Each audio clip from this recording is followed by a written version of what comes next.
안녕하십니까. 설명해주는 의사 김용성입니다.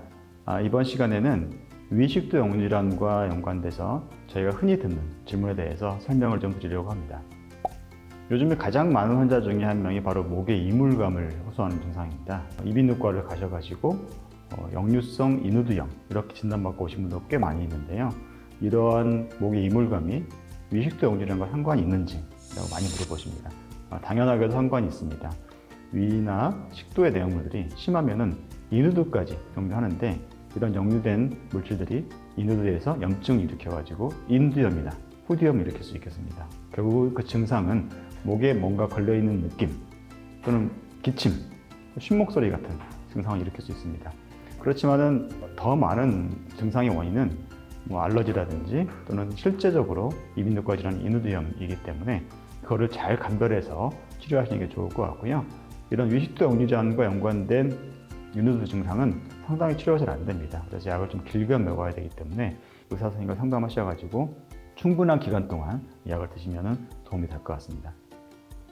이 그림에서 보시면 위식도 역류질환이 일으킬 수 있는 다양한 증상들이 표시가 되어 있습니다. 이 피라미드처럼 되어 있는데, 전형적인 증상, 신물이 넘어오거나 가슴이 쓰리거나 하는 증상도 있지만은 가슴이 아프거나 또는 후방에 후두염이 있거나 경련이 있거나 또는 태약이 많이 분비되거나 쉰목소리 나는 이비인후과 질환부터 심하면은 흡인성 폐렴, 폐섬유증까지 일으킬 수 있는 다양한 스펙트럼의 증상이 생길 수가 있겠습니다.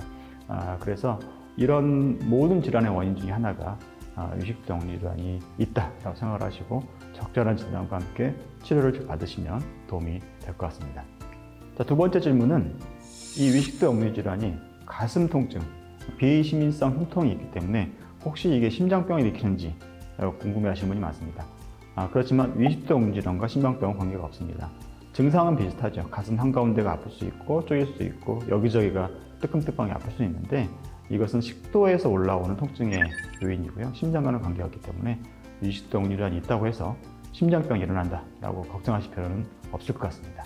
그렇지만 감별이 굉장히 중요합니다. 가장 저희도 무서운 상황이 흉통이 있어서 위식도 역류질환인가 하고 치료했는데 알고 보았더니 심근경색이더라, 이러면 굉장히 어려운 상황이 생기는 거죠. 그러니까 상황에 따라서 반드시 심장 검사를 먼저 하고 그 다음에 내시경을 한다든지 위식도 역류질환에 대한 검사를 하시는 게 좋겠습니다. 세 번째 질문은 위식도 역류질환 때문에 피곤할 수 있나요? 라는 질문이 있습니다. 가끔 이런 질문을 듣기는 하는데요. 피곤한 거는 여러 가지 일이 있겠죠. 근데 일이 많아서 그럴 수 있고, 그런데 실제로 위식도 역류질환은 수면장애와 연관이 많이 있습니다. 왜냐하면 누워있는 자세에서 중력이 감소하고 수평이 되니까 역류가 많이 되는데, 이것 때문에 잠에서 깨지는 않더라도 수면의 질이 떨어지거나 또 실제로 잠에서 깨는 분들이 생각보다 많거든요. 삼성병원의 논문에 따르면 이 위식도 역류질환 환자 중에 약 40%에서 수면장애가 있다고 보고되고 있습니다. 그래서 당연하게도 수면이 안 좋으면 피곤할 수는 있다. 수면이 안 좋은 이유가 위식도 역류질환이다 라고 하면 이 말이 되는 거죠. 자기 전에 뭘 드시지 않고 가능하면 눕는 자세도 왼쪽으로 누워 자거나 상태를 올리거나 이런 자세를 유지하면서 최대한 역류가 되지 않게 유지하는 것이 피곤하지 않는 그런 방법이 되겠습니다. 다음 질문은 임신과 위식도 역류질환이 관계가 있나요? 라는 것입니다. 이건 굉장히 많습니다.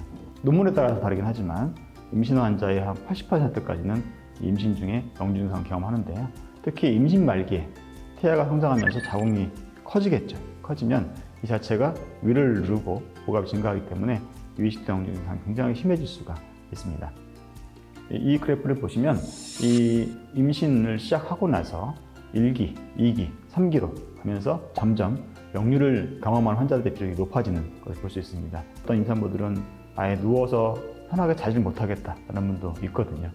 그렇기 때문에 이런 때의 문제는 뭐냐면 임신을 했기 때문에 약을 쓰기도 좀 어렵다, 이런 문제가 좀 있습니다. 그래서 저희가 쓰는 게 흡수가 안 되는 제사제 정도를 쓰는데요. 이때 이런 상체를 눕혀서 왼쪽으로 돌리고 상체를 올려서 자는 이런 자세를 유지하면 조금 도움이 되는 것 같습니다. 그래서 비약물적인 치료를 원하시면 이런 다양한 방법을 이용해서 치료를 하시면 좀 도움이 될 것 같습니다. 모든 질환 환자들은 꼭 물어봅니다. 술, 담배 계속 해도 되나요? 계속 하고 싶다는 얘기겠죠, 그 환자는 마음속으로. 당연히 안 된다고 얘기를 할 수밖에 없습니다. 특히 담배에 함유된 니코틴은 위산 분비를 굉장히 촉진합니다. 그래서 요구하고 나서 쓰리분이 굉장히 많거든요. 그리고 이 술은 결국은 이제 술 자체의 화학적 효과보다는 어떤 사회적, 상황적 효과가 있습니다. 술을 드시면 거의 밤늦게 드시죠. 낮에 술 먹는 사람 원래 없잖아요. 그런 분 알코올 중독이죠.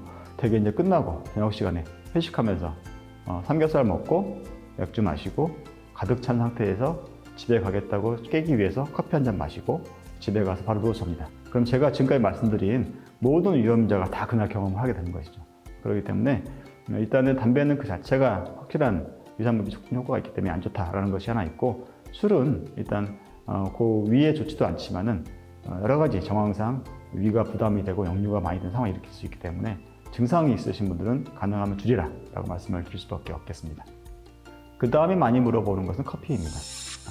커피를 많이 마시면 위식도 역류전이 많이 생기는가? 맞습니다. 커피 자체는 죄가 없습니다. 근데 커피에 들어있는 카페인이 문제가 되는데요. 카페인은 하부시도 조인근의 압력을 떨어뜨리는 역류가 더 많이 되고 위산이 넘어오게 됩니다. 제가 한 번은 전문 여자 환자가 한 번 와서 기억이 났는데, 토요일만 되면은 역류가 된대요. 도대체 무슨 소리일까? 자세히 물어봤어요. 토요일날 도대체 뭘 하시느냐? 봤더니 토요일날 오후에 바리스타 교육 받으러 가신대요. 그러니까 토요일날 오후마다 커피를 하루에 몇 잔씩 드신 거예요. 그러니까 그날은 이제 역류가 심해가지고 힘들어서 잠을 못 잔다고 그러셔가지고 같이 고민했습니다.